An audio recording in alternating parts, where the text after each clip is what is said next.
ஏகாதசி தொடங்கினதே ஒரு ஜீவன் முக்தி அடைவதை குறிப்பதற்காக. அந்த ஜீவன் வேறாரும் அல்லர், நம்மாழ்வாரே அந்த ஜீவர்.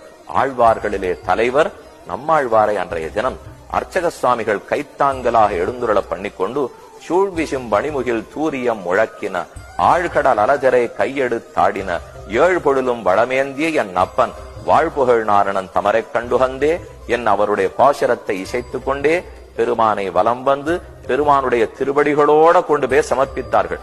ஆழ்வாருடைய திருமுடி அவருடைய தலையும் நம்பெருமானுடைய திருவடியும் ஒன்றாக இருக்கும். அப்ப ஒரு ஜீவாத்மா வைகுந்தத்தை அடைந்து பெருமானுடைய திருவடிகளை பற்றுகிறார் என்பதுதான் ஆழ்வார் திருவடி தொழக்கூடிய உற்சவம். அத்தோட முனியே நான் முகனே முக்கண்ணப்பா பாசுரம் சேவிக்கப்பட்டு சூழ்ந்தகன் நாழ்ந்துயர்ந்த முடிவில் பெரும் பாழையோ சூழ்ந்ததனில் பெரிய பரணன்மலச் சோதியோ சூழ்ந்ததனில் பெரிய சுடர்ஞான இன்பமேயோ சூழ்ந்ததனில் பெரிய